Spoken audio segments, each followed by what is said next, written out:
بسم اللہ الرحمن الرحیم وبہ نستعین انہ خیر ناصر و معین وصلی اللہ علی محمد و آلہ الطاہرین اللہم صلی علی محمد و آل محمد وعجل الامر الثانی الوضع هو نحو اختصاص لللفظ بالمعنى وارتباط خاص بينهما ناش من تخصيصه به تارة ومن كثرة استعماله فيه أخرى وبهذا المعنى صح تقسيمه إلى التعيين والتعين كما لا يخفى.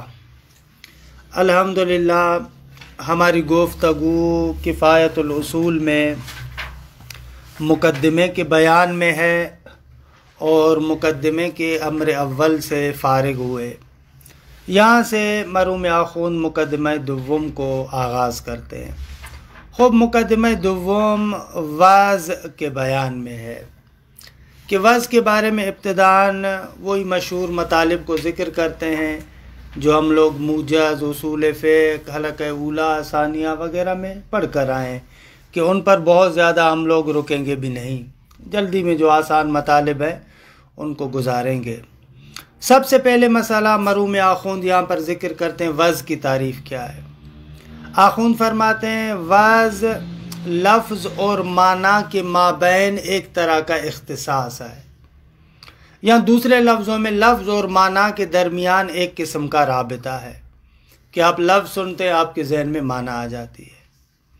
اچھا، یہ ارتباط دو طریقوں میں سے کسی ایک طریقے سے حاصل ہوتا ہے، یا تو کوئی واضح معین آ کر اس لفظ کو معنی کے ساتھ مخصوص کرتا ہے، یا کثرت استعمال کی وجہ سے لفظ معنی کے ساتھ اختصاص پیدا کر لیتا ہے. اگر واضح معین کی وجہ سے ہو اختصاص، اس کو وضع تعینی کہتے ہیں. اگر کثرت استعمال کی باعث ہو، اس کی وجہ سے ہو، اس کو وضع تعینی کہتے ہیں. اچھا، یہ عام سا مطلب ہے. اگرچہ یہاں پر بعد والے جو اعلام ہیں ان کے مابین ایک مفصل گفتگو ہے کہ یہ جو آپ کہہ رہے ہیں کہ نحو اختصاص بین اللفظ والمعنی، خوب اس نحو اختصاص کی حقیقت کیا ہے، یعنی کیا ہوتا ہے وضع کے اندر. اس اعتبار سے بعد والے آغایون نے بہت مفصل گفتگو کی ہے کہ دیکھیں ہمارا یہاں پر مقصود نہیں ہے کہ ان مباحث کو ذکر کریں، لیکن ہے. بعض کہتے ہیں کہ جعل علامیت ہے، مثلا لفظ کو معنی کے لیے علامت قرار دیتے ہیں. خب بعض دوسرے طریقے سے کہتے ہیں.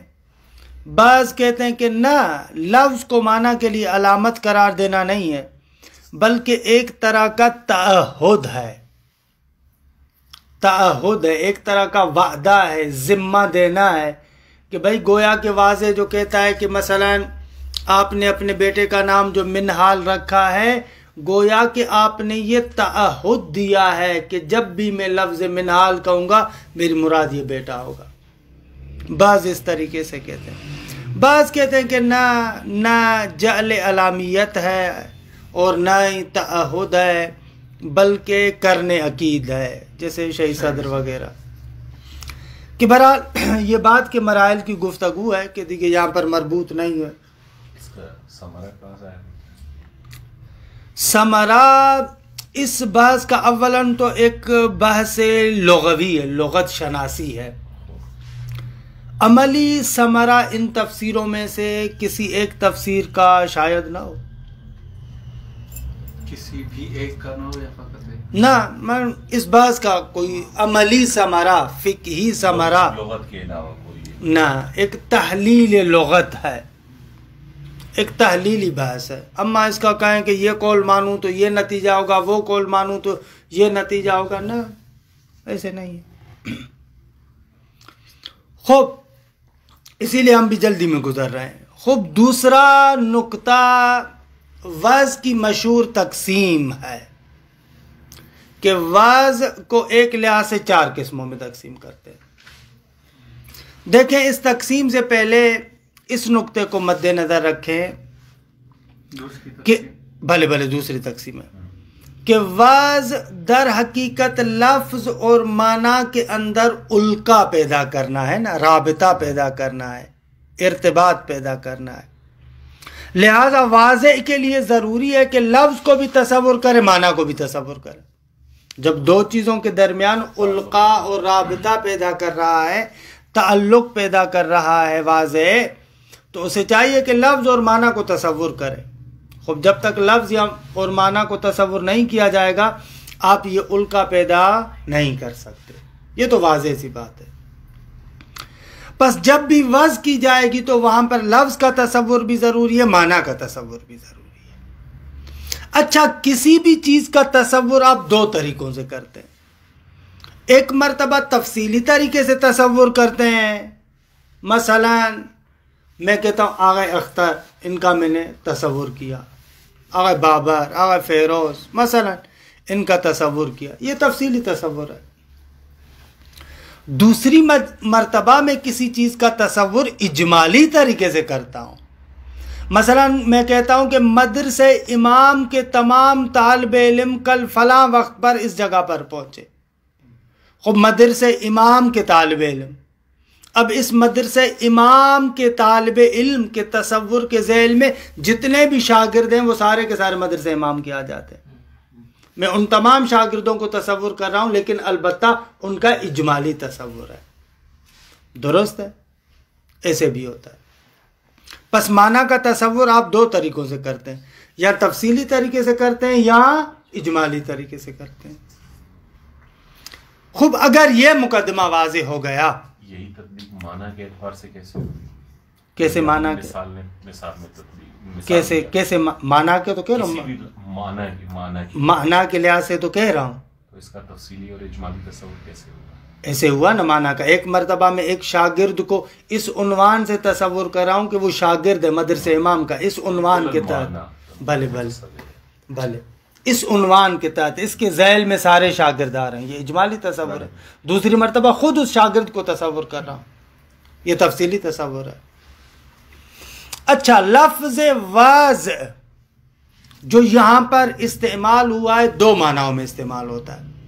ایک معنی تو وعظ کا یہی تھا جو ابھی آپ کو بیان کیا کہ یعنی لفظ اور معنی کے درمیان ایک اختصاص، ایک ارتباط. دوسری مرتبہ لفظ وعظ کہتے ہیں مراد معنی متصور ہے.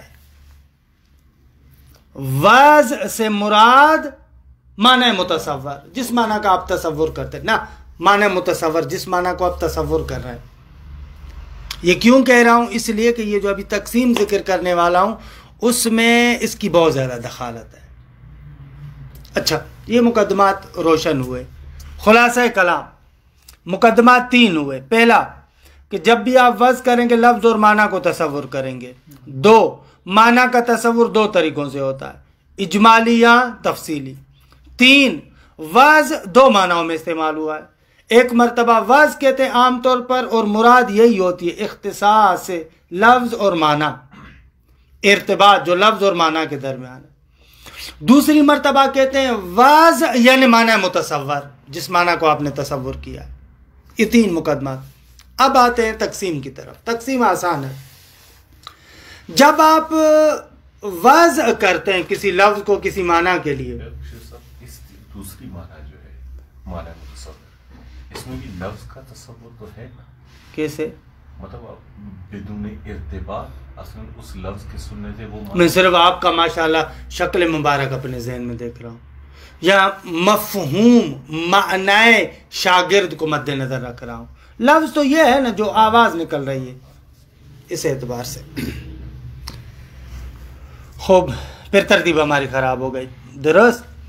تو کیا ہوا کہ 3 مقدمے ہم نے عرض کیے.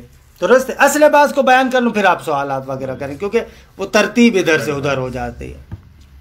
خوب، جب بھی ہم کہتے ہیں کہ لفظ کو معنی کے لیے آپ وعظ کرتے ہیں تو یہاں پر دو صورتیں ہیں. ایک مرتبہ آپ معنی کلی کو تصور کرتے ہیں، دوسری مرتبہ آپ معنی جزئی کو تصور کرتے ہیں. خوب کلی اور جزئی تو آپ پڑھ چکے، درست ہے. انسان معنی کلی ہے. زید ایک منٹ اب چھوڑیں، میں بیان کر لوں اپنی بات، اس کے بعد آپ سوال کریں. ایک مرتبہ کہتا ہوں انسان معنی کلی ہے، دوسری مرتبہ کہتا ہوں زید معنی جزئی ہے. درست. جب لفظ کو معنی کے لیے وضع کرتے ہیں یا وہ معنی کلی ہے یا جزئی ہے. درست. اگر آپ معنی کلی کو تصور کریں اور لفظ کو بھی اسی معنی کلی کے لیے وضع کریں، اس کو کہتے ہیں وضع عام موضوع لہ عام. یہاں پر جو کہہ رہا ہوں نا وضع عام، یہاں پر اس وضع سے کیا مراد ہے؟ معنی متصور. وضع عام یعنی معنی متصور عام. موضوع لہ عام، جس معنی کے لیے لفظ کو وضع کیا وہ بھی عام ہے. درست ہے. یہ پہلی صورت، معنی کلی کو تصور کیا اور اسی معنی کلی کے لیے لفظ کو وضع کر رہا ہوں. موضوع لہ معنی ہے اس اعتبار سے کہ اس کے لیے لفظ کو وضع کر رہے ہیں آپ. درست ہے. موضوع لہ بھی وہی معنی ہے. پس وضع عام اور موضوع لہ عام. ہماری مقدماتی گفتگو سے روشن ہو گیا کہ یہ نام ایسے کیوں رکھتے ہیں. یعنی چی وضع عام موضوع لہ عام. وضع عام یعنی وہ جو معنی متصور ہے آپ کا، جس معنی کو آپ تصور کریں وہ عام ہے، اور موضوع لہ جس معنی کے لیے لفظ کو وضع کریں وہ بھی عام ہے. اسی عام معنی کو تصور کیا اور اسی عام معنی کے لیے لفظ کو وضع کر رہے ہیں. یہ ایک صورت. دوسری صورت، آپ نے عام معنی کو تصور کیا لیکن لفظ کو اس عام معنی کے لیے وضع نہیں کرتے، بلکہ لفظ کو اس عام معنی کے مصادیق کے لیے وضع کر رہے ہیں. عام معنی کو تصور کیا لیکن لفظ کو اس عام معنی کے لیے وضع نہیں کر رہے بلکہ اس عام معنی کے مصادیق کے لیے وضع کر رہے ہیں. اسے کہیں گے وضع عام موضوع لہ خاص. درست ہے. اچھا، تیسری مرتبہ آپ خاص معنی کو تصور کرتے ہیں اور لفظ کو اسی خاص معنی کے لیے وضع کرتے ہیں. اسے کہیں گے وضع خاص موضوع لہ خاص. حالت چوتھی صورت بحث کریں گے بعد میں، ممکن ہے یا ممکن نہیں ہے، لیکن ایسے ہو سکتی ہے کہ آپ خاص معنی کو تصور کریں لیکن لفظ کو عام معنی کے لیے وضع کریں. مثلا زید کو تصور کریں لیکن لفظ انسان کو معنی کلی کے لیے وضع کریں جو زید اور غیر زید سب کو شامل ہو. کہ انشاءاللہ گفتگو کریں گے کہ ان میشے یا نہ میشے. زید کو تصور کریں اور لفظ زید کو قرار دیں. نہ انسان معنی آپ زید کو تصور کریں، ایک جزئی کو تصور کریں اور لفظ انسان کو کلی کے لیے وضع کریں. اللہ لفظ کوئی بھی ہوتی کہ اس کے ساتھ تو گفتگو نہیں ہے نا میری جان. لفظ کچھ بھی ہو، لفظ کے ساتھ تو جھگڑا نہیں. آپ کہیں لفظ زید، میں کہوں لفظ انسان، آگا کہیں لفظ حجر، دیکھیے فرق ہی نہیں کوئی. یہ چوتھی صورت کہ خاص معنی کو تصور کریں اور لفظ کو عام معنی کے لیے وضع کریں. اسے کہیں گے وضع خاص موضوع لہ عام. یہ چار صورتیں ہو گئی. درست ہے. مشہور یہ ہے کہ ان میں سے تین صورتیں ممکن ہیں، عقلاً ممکن ہے. وضع عام موضوع لہ عام ہو سکتا ہے، وضع عام موضوع لہ خاص ہو سکتا ہے، وضع خاص موضوع لہ خاص ہو سکتا ہے، وضع خاص موضوع لہ عام یہ ممتنع ہے. یہ چوتھی صورت نہیں ہو سکتی. کیوں؟ اس لیے کہ چوتھی صورت میں آپ نے معنی کو اصلاً تصور ہی نہیں کیا. کیونکہ فرض یہ ہے کہ چوتھی صورت میں آپ کہہ رہے ہیں کہ آپ نے معنی خاص کو تصور کیا. درست؟ خود معنی عام کو تو تصور ہی نہیں کیا، پھر لفظ کو معنی عام کے لیے کیسے وضع کر رہے ہیں؟ جب آپ نے خاص معنی کو تصور کیا ہے تو عام معنی کو کسی طریقے سے تصور نہیں کیا، آپ کیسے عام معنی کے لیے لفظ کو وضع کریں؟ ان قلت، آپ کہیں دوسری قسم میں بھی تو ہم نے خاص کو تصور نہیں کیا تھا، وضع عام موضوع لا خاص، وہاں پر آپ نے کہا عام معنی کو تصور کیا، اور آپ کیا کر رہے ہیں؟ وضع کر رہے ہیں اس کے مصادیق کے لیے، خب ان مصادیق کو تو تصور نہیں کیا۔ جواب درست ہے، تفصیلی طریقے سے تصور نہیں کیا، اما اجمالی طریقے سے تصور ہے، کیونکہ عام خاص کے لیے وجہ ہے، آئینہ ہے، لہذا اجمالی طریقے سے آپ نے خاص کو تصور کر لیا۔ اور ہم نے کب کہا کہ وجہ کے لیے ضروری ہے کہ حتماً تفصیلی تصور کریں؟ ہم کہہ رہے تصور ہونا چاہیے ولو اجمالاً، بخلاف چوتھی صورت کے۔ چوتھی صورت میں آپ نے نہ تفصیلاً تصور کیا نہ اجمالاً تصور کیا ہے۔ خوب، یہ بات تمام ہو گئی۔ بعض بزرگان آئے، انہوں نے کہا کہ نہ آغا چوتھی صورت ممکن ہے۔ کیسے؟ ایسے ممکن ہے جیسے ہی آپ نے خاص معنی کو تصور کیا نا، مثلا زید کو، درست ہے، جیسے ہی آپ نے زید کو تصور کیا، خوب یہ جزئی ہے نا، زید جزئی مرکب ہے معنی کلی اور عوارض مشخصہ سے۔ زید انسان پلس عوارض مشخصہ ہے، ایسے ہی ہے۔ جو بھی جزئی ہے وہ مرکب ہے دو چیزوں سے، ایک معنی عام جو اس کی نوع ہے، مثلا انسان، اور اس کے عوارض مشخصہ جو اس کو زید بنا رہے ہیں۔ تو یہ کہتے ہیں بزرگوار کہ بابا خاص کی صورت میں بھی عام کا تصور ہوتا ہے، کیونکہ خاص کے ضمن میں عام تو ہے، عام ہے لیکن ہاں ایک منٹ میں تقریب کروں اس کی تقریب کروں پھر اشکال کریں اس پر۔ کہتا ہے خاص کے ضمن میں عام تو ہے،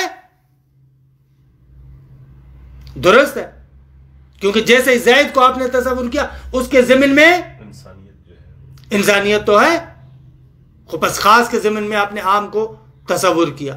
اب آپ آئیں، وضع بے شک خاص ہو لیکن موضوع اللہ وہ عام جو خاص کے ضمن میں تصور ہوا اس کے لیے آپ وضع کر رہے ہیں،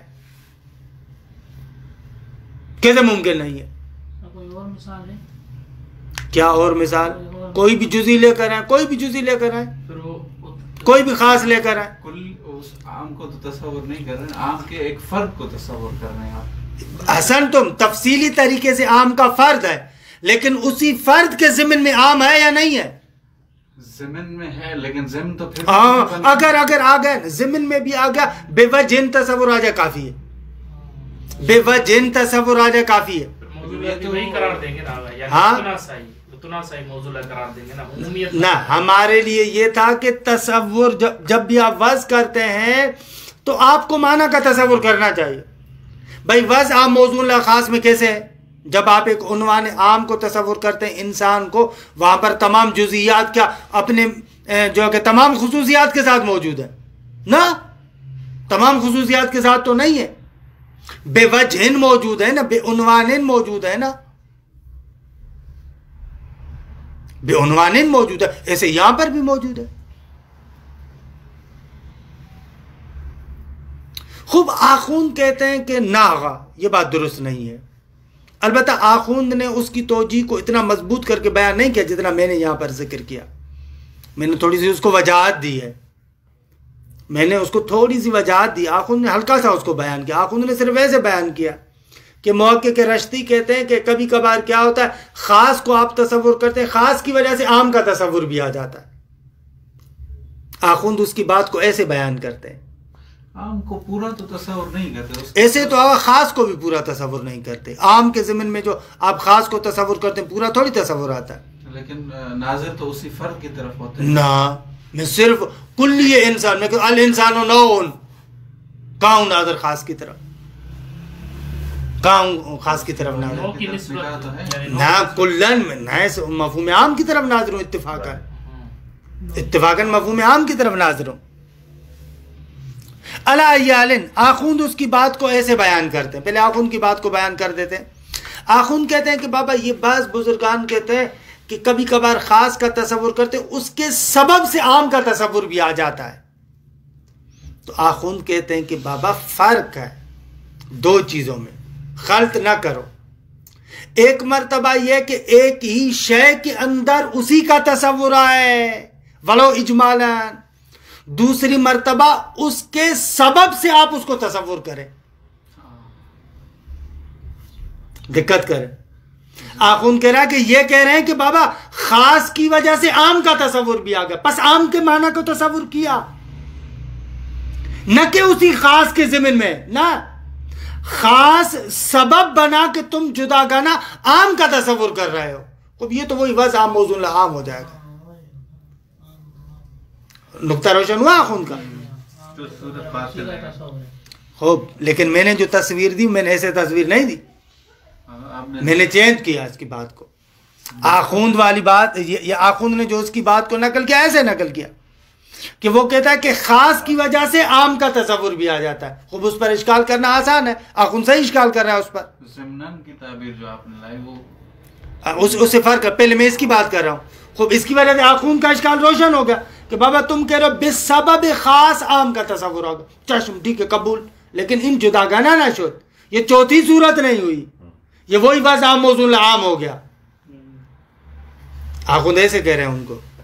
لیکن میں نے کہا کہ نہ، ایسے نہ، اسی خاص کے ضمن میں عام کا تصور بھی موجود ہے، اسی خاص کے ضمن میں، نہ کہ خاص کی وجہ سے جداگانہ عام کا تصور کر رہا ہوں، اسی کے ضمن میں موجود ہے. ایسے ایسے تصویر کریں. جزئی ان کا وسعت دار ہے کہ مثلا ہاں نا، اگر جزئی ہوتا ہے یہ کہ زید کسے کہتے ہیں آپ؟ انسان. مثلا فرض کریں وسیم، وسیم کیا ہے؟ مشخصات کے ساتھ انسان. احسن تم باریک اللہ، احسن تم باریک اللہ. اما لیکن وہ عمومی معنی ہے اس کے ساتھ یا نہیں ہے؟ لیکن اس کی وجہ سے ہے نا. ایسے تو پھر آگا عام مشخصات عمومی کے ساتھ، خصوصی کے ساتھ. عام کے اندر جو ہے وہ کہ خاص نہیں ہوتا. جیسے آپ عام کو عنوان قرار دے رہے ہیں خاص کے لیے، اس عام کے اندر تو مشخصات فردی نہیں ہوتے نا، نہیں ہوتے، علانہ والاجمال ہوتا ہے. مشخصات فردی نہیں ہے. یہاں پر بھی ہم ایسے ہی کہہ رہے ہیں، مشخصات فردی جیسے خاص کے عام کے اندر نہیں ہے، تو یہاں پر بھی عام ہے، منتہا اس کے ساتھ مشخصات فردی بھی ہے. مشکل نہ دار ہے، اما عام کا تصور ہے. خوب، لیکن اس کو رد کیا جا سکتا ہے آخوند کی حمایت میں. بابا آپ جو کہہ رہے ہیں کہ ہم عام کو خاص کے ضمن میں تصور کر رہے ہیں،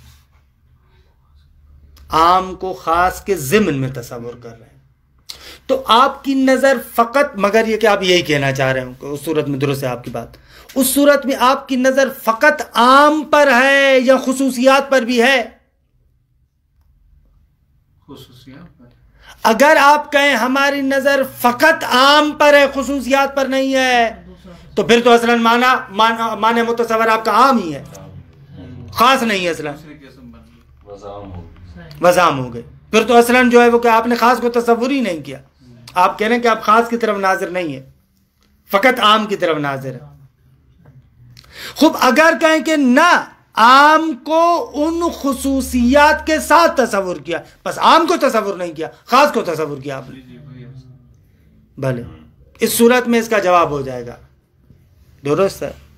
علی مشہور یہ ہے کہ چوتھی قسم ممتنع ہے، لیکن ہمارا ذہن مانتا ہے کہ صحیح ہے، غلط نہیں ہے. یا چوتھی بھی درست ہے یا وہ دوسری بھی غلط ہے.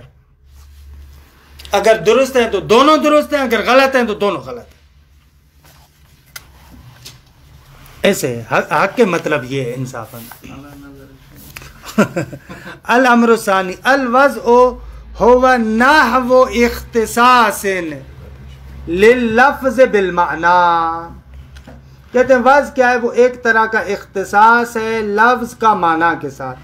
و ارتباط خاص بینہما، لفظ اور معنی کے مابین ایک خاص طرح کا ارتباط ہے کہ یہ ارتباط ناشین من تخصیص ہی بہ تارتن، یہ ارتباط جنم لیتا ہے، پیدا ہوتا ہے ایک مرتبہ اس طریقے سے کہ اس لفظ کو بھی یعنی معنی کے ساتھ مخصوص کر دیا جاتا ہے، من تخصیص ین باللفظ، من تخصیص اللفظ بھی ین بالمعنی، ایک مرتبہ ایسے ہوتا ہے، ومن کثرت استعمالہ فی اخری، اور دوسری مرتبہ یہ کہ لفظ اس معنی میں کثرت کے ساتھ استعمال ہوتا ہے، کہنے وہ بہذا المعنی، کیونکہ یہ جو ارتباط ان دو طریقوں سے جنم لیتا ہے، صح تقسیمہ، جائز یعنی ممکن ہے اس وضع کی تقسیم کرنا الی تعیینی و تعینی، تعیینی اور تعینی کی طرف،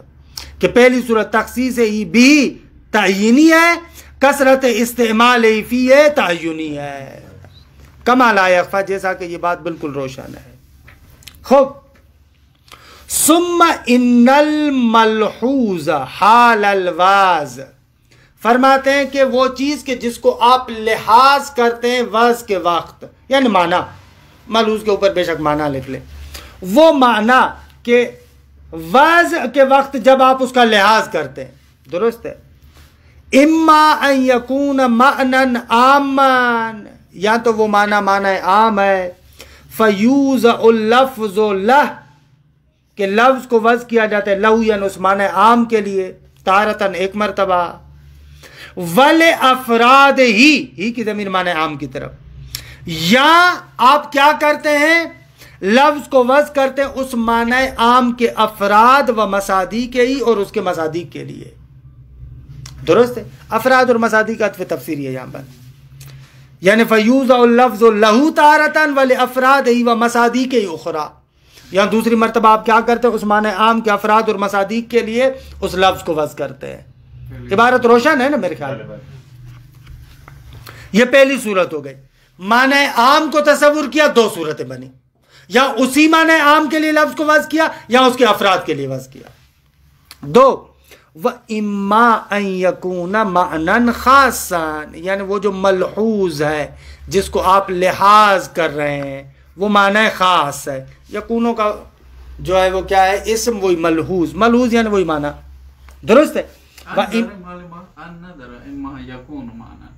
وَإِمَّا يَكُونُهَا، ایسے ہے میرے پاس، وَإِمَّا أَن يَكُونَ ہے، نہیں ان یکون پڑھ رہے تھے، ہاں درست ہے، وَإِمَّا يَكُونُ مَعْنًا خَاصًا، یا وہ ملحوظ معنی خاص ہے، یعنی وہ معنی جس کو آپ نے حال الوضع لحاظ کیا ہے، کہ لا یکاد یصح الا وضع اللفظ لہ دون العام، یکادو کو ہٹا دیں، لا یصح ہو کہ یہ صورت درست نہیں ہوگی مگر ایک صورت میں، الا وضع اللفظ لہو، مگر یہ کہ لفظ کو وضع کریں لہو اس معنی خاص کے لیے، دون العام، نہ کہ لفظ کو عام معنی کے لیے وضع کریں، فتکون الاقسام ثلاثتان، کیونکہ چوتھی قسم تو درست نہیں ہوئی، بس اقسام تین ہوئے، وذالک، فرماتے ہیں کہ یہ اقسام کو جو آپ نے تین قسموں میں محصور کیا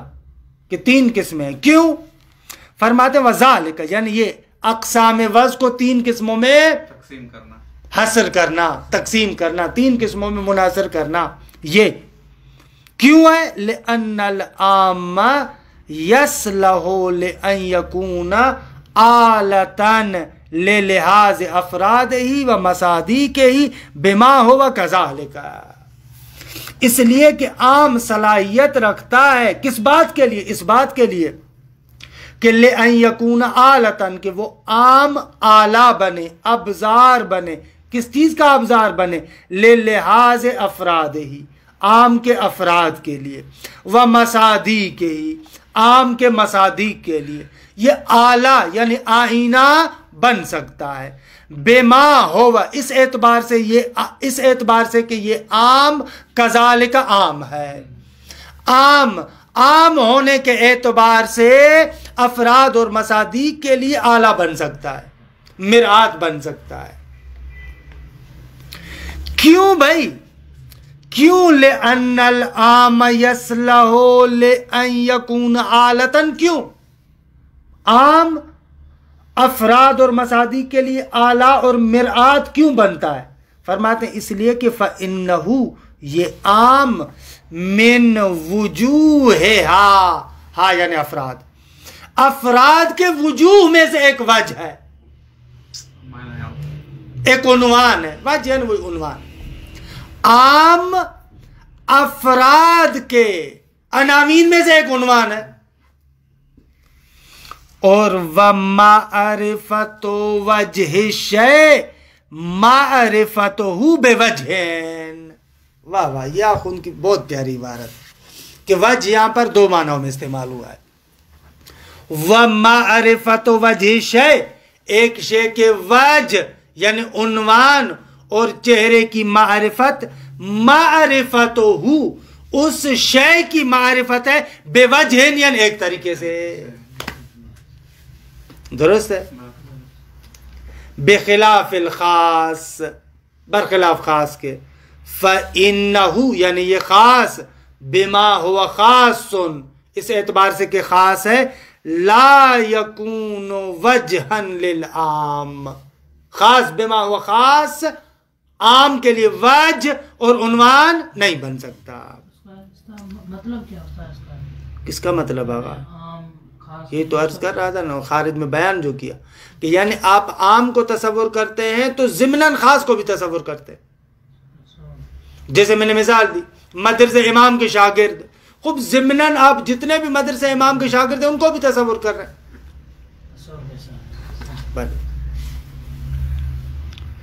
ولا لسائر الافراد یعنی لا یکون وجہا للعام، خاص عام کے لیے وجہ نہیں بن سکتا. ولا لسائر الافراد، نہیں دوسرے افراد کے لیے، خاص فقط اپنے آپ کو دکھائے گا. پس فلا یکون معرفتہ، پس اس خاص کی معرفت نہیں ہوگی. وتصورہ کہ عطف تفسیری معرفت کا یعنی فلا یکون معرفتہ وتصورہ معرفتا لہ، اس خاص کی معرفت اور خاص کا تصور نہیں ہوگا عام کی معرفت. لو یعنی عام کی معرفت نہیں ہوگی. ولا لہا، اور نہیں دوسرے افراد کا. اصلاً کے دو فرد ہیں، یعنی نہ تفصیلی طریقے سے نہ اجمالی طریقے سے، کہ خود پھر کھول رہے ہیں. ولو بے وجہ، جیسے عام میں تھا، عام میں عام خاص کی معرفت کا سبب بن رہا تھا ولو بے وجہ، لیکن یہاں پر ولو بے وجہ بھی نہیں ہے. خوب نعم، یہاں سے محقق رشدی کی بات کو بیان کرتے ہیں کہ بھلے ایک مطلب کا ہمیں بھی پتا ہے کہ کبھی کبھار معنی خاص کو تصور کرتے اس کی وجہ سے عام کا تصور آتا ہے، خاص کی وجہ سے عام کا تصور آتا ہے، اس کو قبول کرتے ہیں. نعم استدراک یعنی اوپر والی بات سے تھوڑا سا پیچھے ہٹ رہا ہے. بھلے یہ بات ہے، یہ آپ کے ذہن میں نہ آئے کہ ہم یہ کہنا چاہ رہے ہیں کہ بس جب آپ آسان تو یہ نہیں کہنا چاہ رہے. نعم ربما یوجب تصورہ تصور العام بنفسہ، کبھی کبھار اس خاص کا تصور موجب بنتا ہے، سبب بنتا ہے کہ عام کا بنفسہ ہی آپ تصور کریں. بنفسہ ہی تصور کریں یعنی خاص کی وجہ سے معنی عام جدا گانا آپ کے ذہن میں آئے، نہ کہ اس خاص کے ضمن میں. بنفسہ ہی کی قید اس لیے لگا رہے ہیں، خاص کا تصور کرتے اس کی وجہ سے آپ کے ذہن میں عام کا تصور آ جاتا ہے، اما خود معنی عام کا تصور، نہ کہ خاص کے ذیل میں. دقت کریں. فَيُوزَعُ لَهُ، پھر وضع کیا جاتا ہے لو یعنی اس عام کے لیے اللفظ، لفظ کو. یہ ہم مانتے ہیں خاص کا تصور موجب بنتا ہے عام کے تصور کا، پھر آپ آتے ہیں اور عام کے لیے لفظ کو وضع کرتے ہیں. کہتے ہیں یہ وہی ہو جائے گا فَيَكُونُ الْوَضْعُ عَامًا كَمَا كَانَ الْمَوْضُوعُ لَهُ عَامًا، تو یہ وہی وضع عام اور موضوع لَهُ عام ہو جائے گا، کیونکہ آپ نے معنی عام کو بنفس ہی تصور کیا ہے اگرچہ خاص کی وجہ سے. کہتے ہیں وَهَذَا، اور یہ وضع عام موضوع لا عام اس طریقے سے جیسے ابھی ذکر کیا کہ خاص کی وجہ سے عام کا تصور آیا، پھر آپ نے اس عام کے لیے لفظ کو وضع کیا. کہتے ہیں وَحَاذَا بِخِلَافِ مَا فِي وَضْعِ الْعَامِّ وَالْمَوْضُوعِ الْخَاصِ، لیکن وضع عام موضوع لا خاص میں سے نہیں تھا. وہاں پر ایسے تھوڑی کہہ رہے تھے کہ عام کے تصور کی وجہ سے خاص کا بے نفس ہی تصور آئے، نہ بلکہ کہتے ہیں عام کے ضمن میں ہی ہے.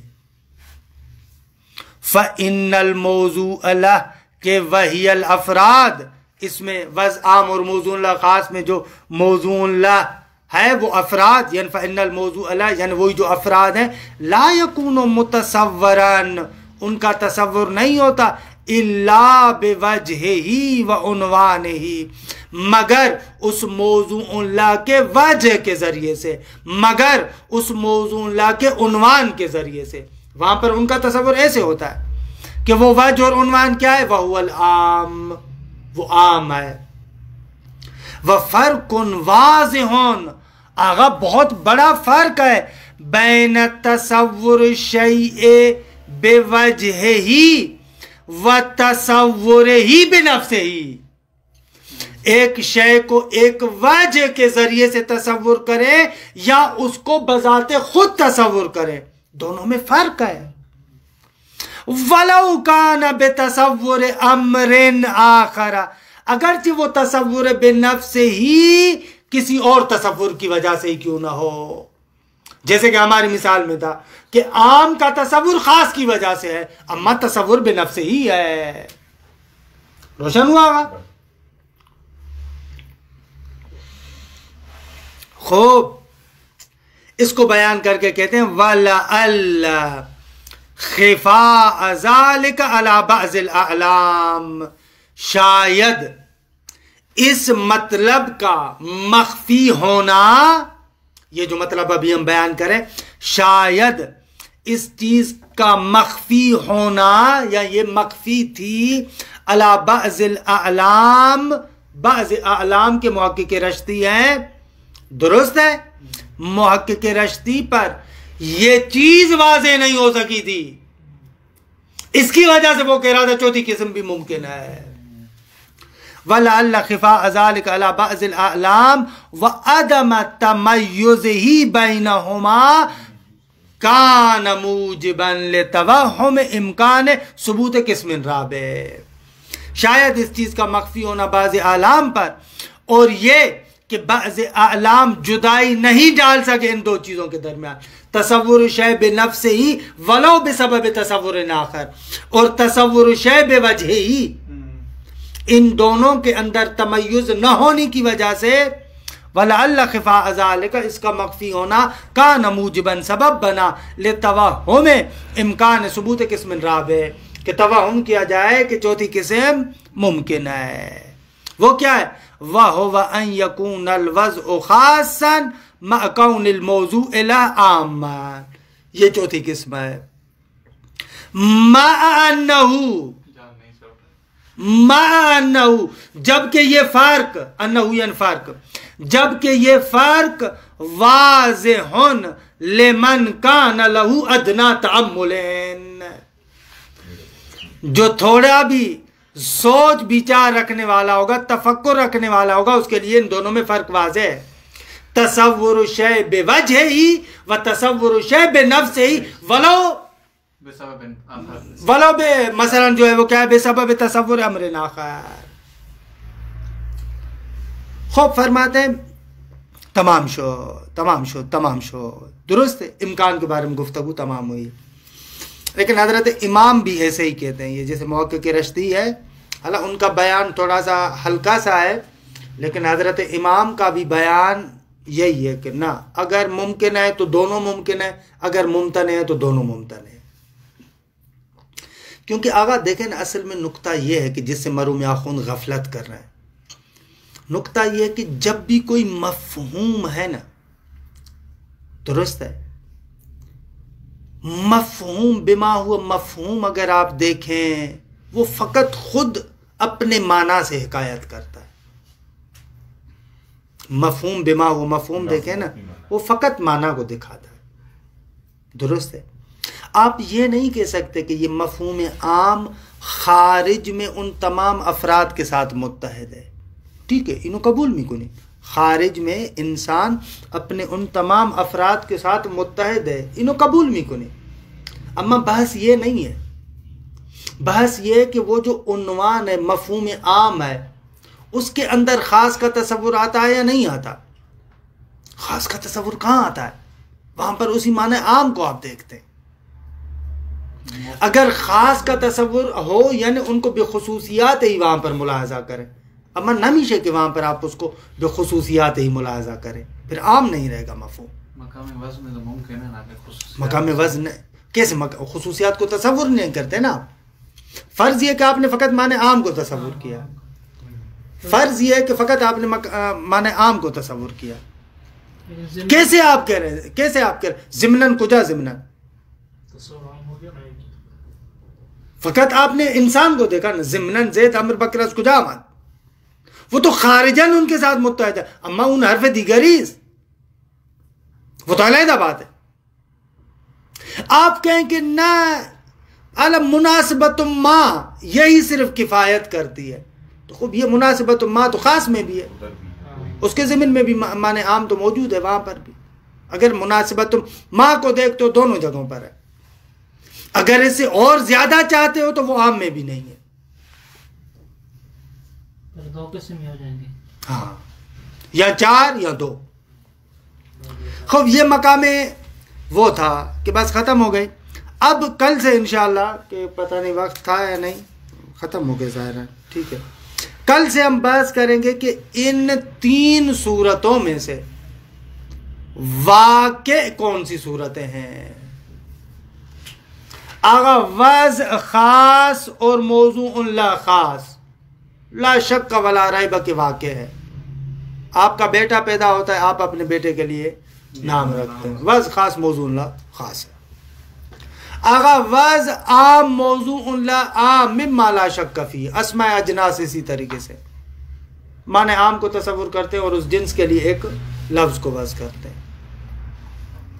خوب تیسری قسم وضع عام موضوع لا خاص ہے یا نہیں ہے، کہ مشہور کہتے ہیں کہ یہ بھی واقع ہے. حروف اسی طریقے سے، معنی حرفی ایسے ہے. آپ کلی معنی ابتدا کو مد نظر رکھتے ہیں، ذہن میں تصور کرتے ہیں اور اس کو وضع کرتے سر تو من البصرۃ الی الکوفہ، اس ابتدا خاص کے لیے. حروف میں ایسے معنی ظرفیت کلی کو تصور کرتے اور اس کو اس کے مصادیق اور افراد جو خارج میں زید فی الدار ہے مثلا، صلاۃ فی اللیل ہے مثلا، ایسے ان کے لیے وضع کرتے ہیں. کہ البتہ اس کی تھوڑی سی وضاحت مشہور کے قول کی بھی اور آخوند کے قول کی بھی، کہ آخوند مشہور کو نہیں مانتے، کہتے نا ایسے نہیں ہے.